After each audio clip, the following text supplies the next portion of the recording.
Alhamdulillah. Alhamdulillah, salatu wassalamu ala rasulillah. Inshallah, last week we had taken this dukhul al-waqt. So this is obviously one of the conditions for us to start praying. The time has entered. Inna salata kanat ala al-mu'minina kitaban mawquta. Every salah has a prescribed time. We went through the different times when it comes to Fajr, Dhuhr, Asr, Maghrib, and Isha. So today, a very, very important thing that we will cover is when it comes to Arkan al-Salah. So Arkan al-Salah, so obviously all of us pray. There are certain conditions we have to have. One of the conditions before you start praying, wudu, facing the Qibla, niyyah of what you're going to pray, those well known. So what makes you enter the Salah itself? So the first one, obviously, takbirat al-ihram, miftah al-salah, al-tuhur. The key to prayer is tuhur, وتكبيرها التحريم. Once you say Allahu Akbar, then everything becomes haram, what was halal. وتسليمها وتحليلها التسليم. And once you say Assalamu alaikum wa rahmatullah, Assalamu alaikum wa rahmatullah, things that were prohibited during this time becomes permissible again. So one of the first things for you to enter the prayer, takbirat al-ihram, i.e. when you say Allahu, not the hands, the word itself, the word Allahu Akbar is your entry into prayer. This is one. The second one, al-qiyam fil fard ma'a al-qudra, i.e. إذا قمتم إلى الصلاة, when it goes back to the ayah, when you raise up to pray, so i.e. any of your obligatory prayer, you have to stand and pray if you have the capability. Obviously, if you're sick, it takes a different ruling altogether. Or if you're maybe stuck in a place where you can't get up, you're going through surgery, or you're lying on your bed. In this case, سقط عند العجز, yani that condition is dropped when you do not have the capability. So this is the first one, al-qiyam fil fard ma'a al-qudra. Then after that, it is al-Fatiha لغير مأموم, reciting Surah Al-Fatiha for obviously the Imam. لا صلاة لمن لم يقرأ بفاتحة الكتاب. There is no salah for the one who does not recite Surah Al-Fatiha. i.e. once you say Allahu Akbar, the rukn, the pillar of your prayer, you have to recite Surah Al-Fatiha. Once you're done with that, then when you go to ruku', so now we're talking only about arkan, just the position itself. When I say ruku', just the position itself, not saying Subhana Rabbiyal Azim or Subhanallah, just the position itself becomes a rukn. Raf' min al-ruku' al-i'tidad, that is when you get up and you stand straight, is another rukn. Then from there, when you go to sajda al-'ada sab'a, that is when you bow on 7 limbs. What is the 7 limbs? 2 hands, your knees, your feet, including the nose. The Hanaf and the Maliki are a little bit lenient on this, but generally you want to land your nose on the floor. There's a strict hadith on this, but that there are some scholars who took a different position. So your forehead, including your nose, your 2 hands, your knees, and your feet would be your sajda. I was commanded to prostrate on 7. This is that 7. So when you say sajda, make sure you don't lift your leg. Make sure your nose is touching the floor. This is 1. After that, al-jalsa bayna sajdatain, you have to sit between the 2 sajda. I think everybody does this. At-tashahhud al-akhir, the last tashahhud. Al-jalsa, again sitting and saying the tashahhud. As-salat ala nabi, this is in your tashahhud when you say Allahumma salli ala Muhammad, that one. Tuma'nina, this is a very important pillar. When people pray in a hurry, they're actually missing a pillar of their salah, i.e. when they don't rest. So in the hadith itself, it tells you hatta tatma'inna, until the person feels tranquility. So that means if you recited your surahs, you go to ruku', you should feel tranquility. Not go down, come up. If you've seen some people, they like to pray really fast. They're not fulfilling one of the arkan of the salah. So this حتى the hadith of Prophet tells us, until you feel tranquility. Tartib, i.e. you have to do it in order, and taslimatan, you give 2 salam. Some of the scholars will tell you 1 should be good enough for you to finish the pillars of salah. So let's say after reciting you cannot go to sajda, then you're missing your ruku'. So everything has to be done in order. So first, Allahu Akbar, not the hands, I'm just saying the word itself is a rukn. Reciting Surah Al-Fatiha is a rukn. Being in the position of ruku' is a rukn. Standing up straight is a rukn. The 2 sajdas, the sitting between the 2 sajda, tuma'nina, tranquility in every position, order, and the last one is 2 salam. Some will tell you 1. So this you can miss. Now the next one is wajibat. So what's the difference between wajibat and rukn? Rukn, I'll give you an example so you can differentiate between them. Saying Subhana Rabbiyal A'la, Subhana Rabbiyal Azim in your ruku' or in your sajda, this is wajib. So what is flexible about wajib is for some reason you forgot to say Subhana Rabbiyal A'la in your sajda. For some reason you forgot to say it, you can make sajda sahu towards the end of the salah. But if you missed a rukn during the raka'ah, that raka'ah becomes valid. But if you missed it and you gave salam and you left, the salah becomes invalid. So rukn is extremely strict, but when it comes to wajib, it's a little bit more lenient, unless you did it intentionally. On purpose, you just said, I'm not going to say it. Then they would say, batalat as-salah, the salah is invalid. So you cannot leave. So that's the difference. The wajib and rukn, both of them are prioritized. But when you do the wajib intentionally, then that's it. Even your salah is invalid. So what are the wajibat? Takbirat al-intiqal. Intiqal is obviously moving. So that means when you finish reciting Fatiha, you recite a surah, and you go from one position to another, you say Allahu Akbar. All of us, we say Allahu Akbar. This takbir is called takbirat al-intiqal. Going from one position to the other, this is called takbirat al-intiqal. التسميع لغير مأموم, يعني to say سمع الله لمن حمده if you're going to lead the prayer. التحميد ربنا ولك الحمد ربنا لك الحمد. There's multiple narrations. Whatever you're saying, hopefully I'm assuming you guys you're covered on this one. At least most of the people I've heard is ربنا لك الحمد or ربنا ولك الحمد.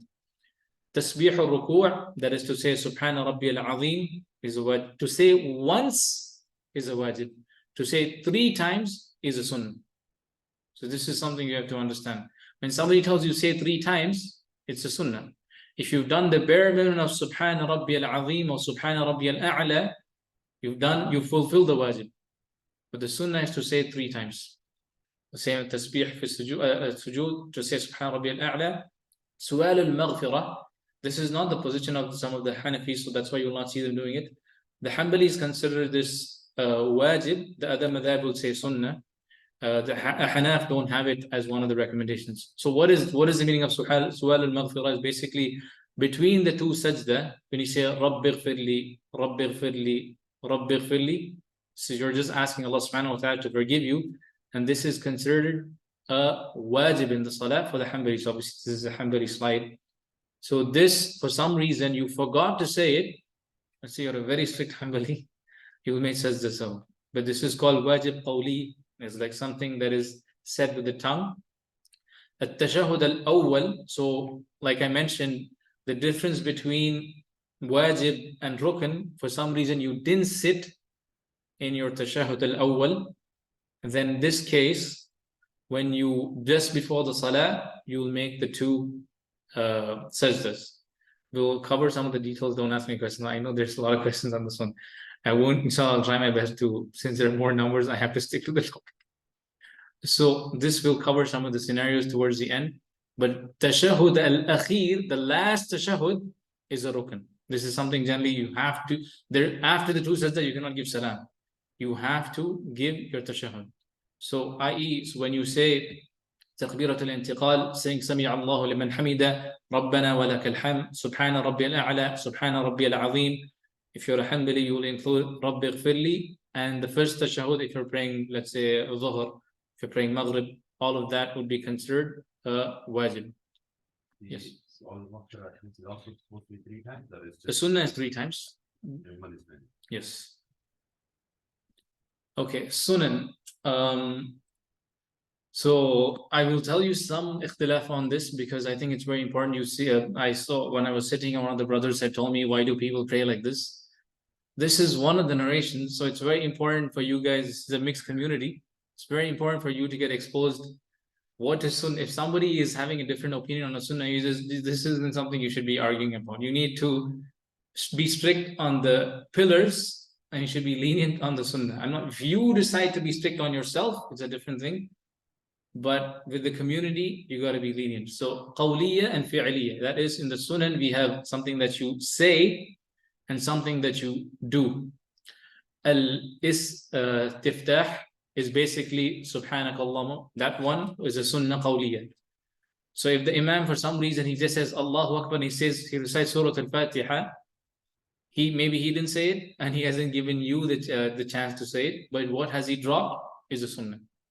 So that's very important. Saying A'udhu billahi minash shaitanir rajim before your recitation.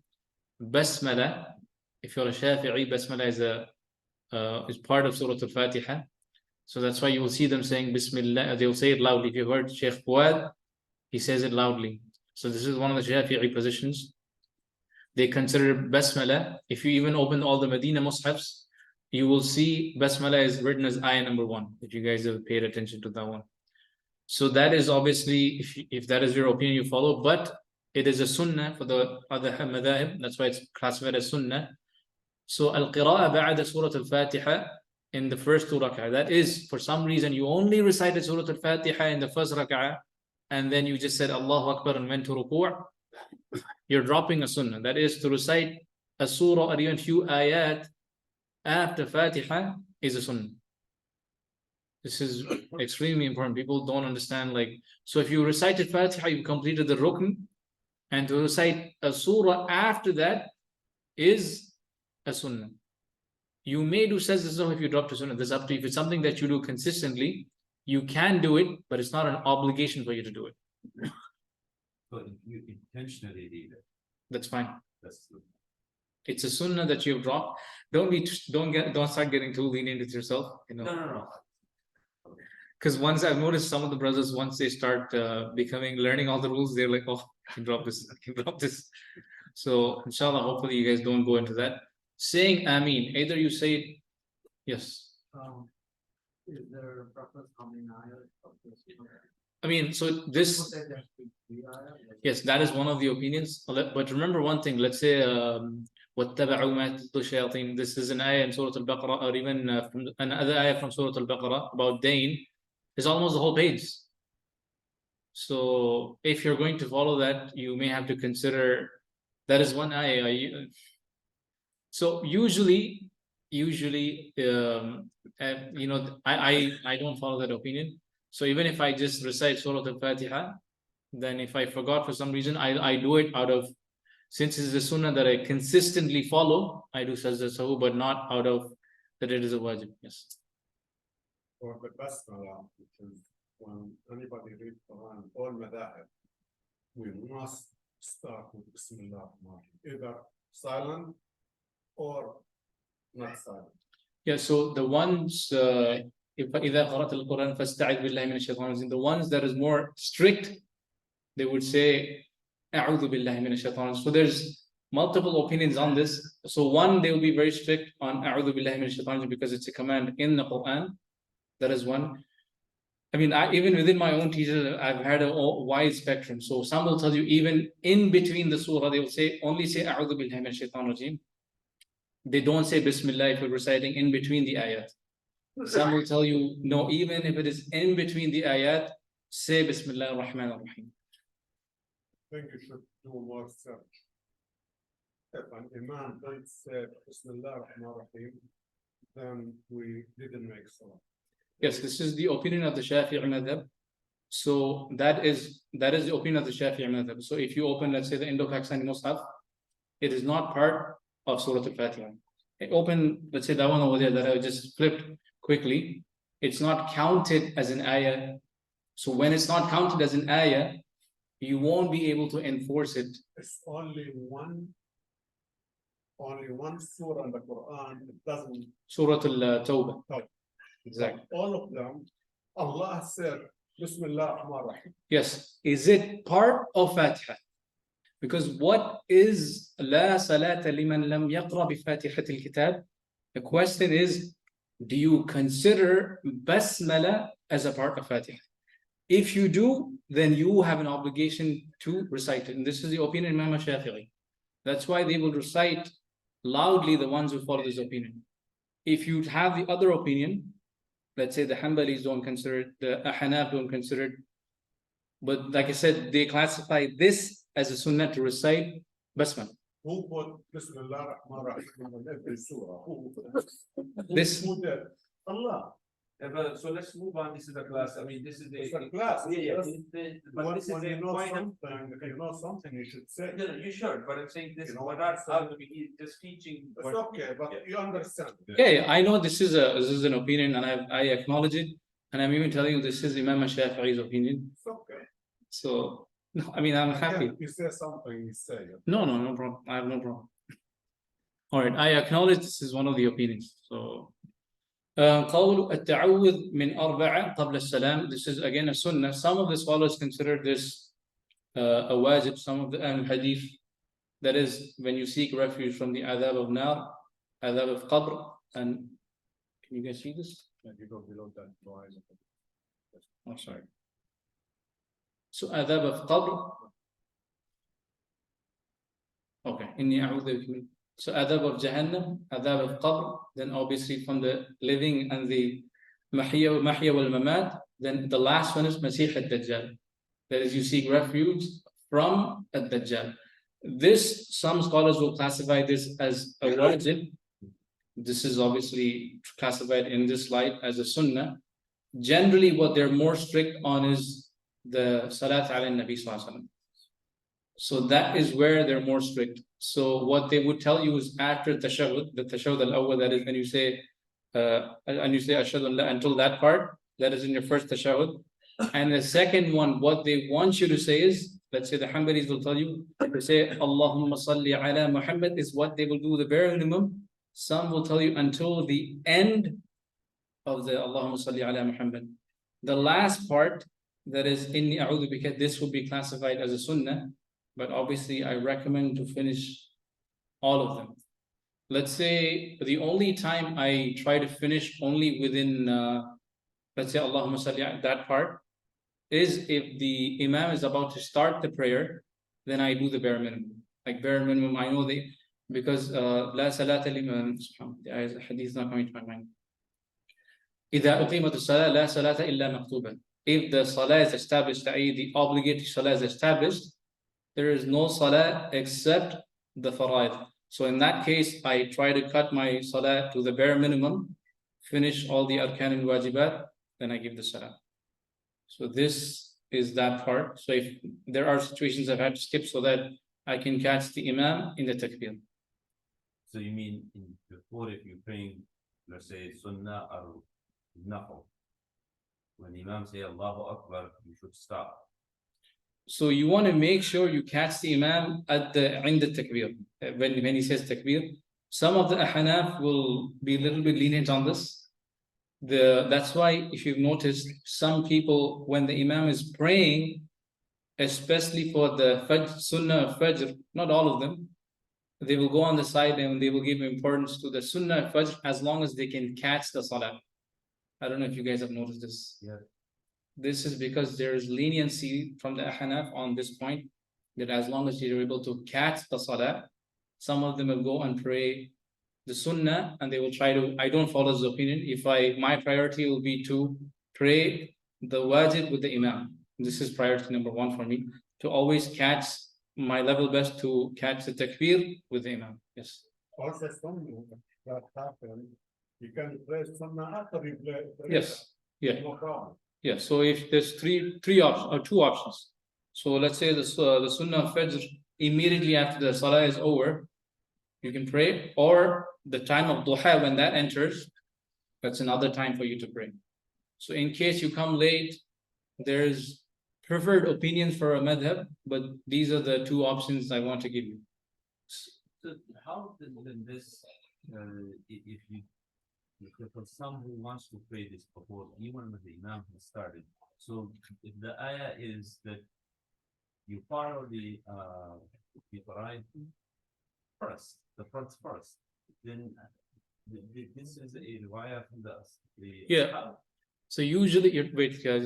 all that's gonna get covered like later on. Okay, sorry. Okay, so All the nawafil and sunnah are gonna get covered on it. Okay. so رفع اليدين مع, so lifting the two hands, either it be in your takbiratul ihram or in your takbiratul intiqal. So let's just say I come start the salah, unless you're the teacher of Imam Bukhari, Imam Humaydi took the position even lifting your hands for takbiratul ihram is one of the pillars, but generally the madhab have an agreement on this. Saying Allahu Akbar will make you enter the salah itself, not raising your hands. This is called Raf'ul Yadayn. So that's why they classify Raf'ul Yadayn as a sunnah fi'liyah, i.e. if I just say Allahu Akbar, I've entered the salah. Standing, obviously. And then after that, Takbiratul Ihram is one place where you actually raise your hands. Takbiratul Ruku', when you go from standing to Ruku', then raising from Ruku', when you say Sami Allahu liman hamida Rabbana lakal hamd, or Rabbana wa lakal hamd. And then if you are going to do, make sure you do this. The third one is when you get up from tashahhud, or some will tell you when you finish tashahhud and you're about to get up, you'll see those are the two. Some people, I've seen them, they raise their hands for almost every position. There is no narration on this one itself. So what you are going to do is either in these positions that we just spoke about, or if you notice the Hanaf, they only do it when they're actually starting the salah. That is Allahu Akbar, and you'll never see them. There is a narration on this one, but the ikhtilaf usually goes to which, is it stronger and all of these things, which, I will not get into it for now. But as long as somebody has uttered the word Allahu Akbar, standing, and he knows the niyyah, he's entering the salah itself. Raising the hands and all is a sunnah. So if, as I mentioned, if somebody just, some of the, let's say, madhab that I know, they don't even raise it. They say Allahu Akbar and they'll keep their, in fact, this is, as I mentioned, one of the narrations of Imam Malik, he used to drop his hand. So remember, if somebody drops their hand, or if somebody at the Takbirat al-Ihram, if they don't raise their hands, all of that is the sunnah of the Prophet ﷺ. What is upon you is to say the word Allahu Akbar. Al-Qabd al-Yusra bil-Yumna. Okay, to basically do this, obviously this part. Tahta surra fil qiyam. This is a Hanbali position and a Hanafi position. That is to hold the hands below the navel is a Hanafi and a Hanbali position. The Mu'tamad, they will call it the relied opinion. To keep it above is one narration. To keep it on the chest is another narration. The ikhtilaf is this sahih? Is this a weak narration, strong narration? But the Mu'tamad, because people have asked me, why do people keep their hands below the navel? It's because this is the position of the Ahnaf, the Hanafi school, and the position of the Hanbali school also. So this is obviously a Hanbali slide, so I'm exposing it to this one. The relied opinion from Imam Ahmed is basically below the navel. And Ibn Taymiyyah's position is on the chest. He's a Hanbali himself, but he chose, that was one of his narrations, to keep it on the chest. Yes. Yeah, you can mix, but remember, make sure it is at least a position of a madhab. Sometimes people don't follow it. At least ask the knowledgeable person that is this a position of a madhab. And don't mix when you're in the middle of the ruling. I.e., let's say the Ahnaf say you don't need a wali, and you stick to, let's say you're in India, I'm just saying. But then they will tell you you have to make sure you announce, or so if you take that position, you have to follow that position completely. Not say, oh, I like the Maliki position that I don't have to announce. Or you cannot mix. You get what I'm saying? If you're going to follow one position, you have to follow it completely and not. But let's just say you're going to follow the opinion of, let's say, the Hanbalis or the Shafi'is and travel. then follow it to the end. So Imam Ahmad will allow for 4 days, he'll allow you to shorten the prayer. So then stick to it completely. Don't like mix, match. So this is what you don't want to do. When you don't mix the rulings, if you're going to stick to a ruling, start from it and end with it A to Z. If you're going to take the ruling of marriage, start from it and stick to it till the end. Yes. You have to choose one of them, or you just can't say, I am a Muslim. I mean, the scholars clearly tell you, لا مذهب لعامي. I.e., there is no madhab for a layman.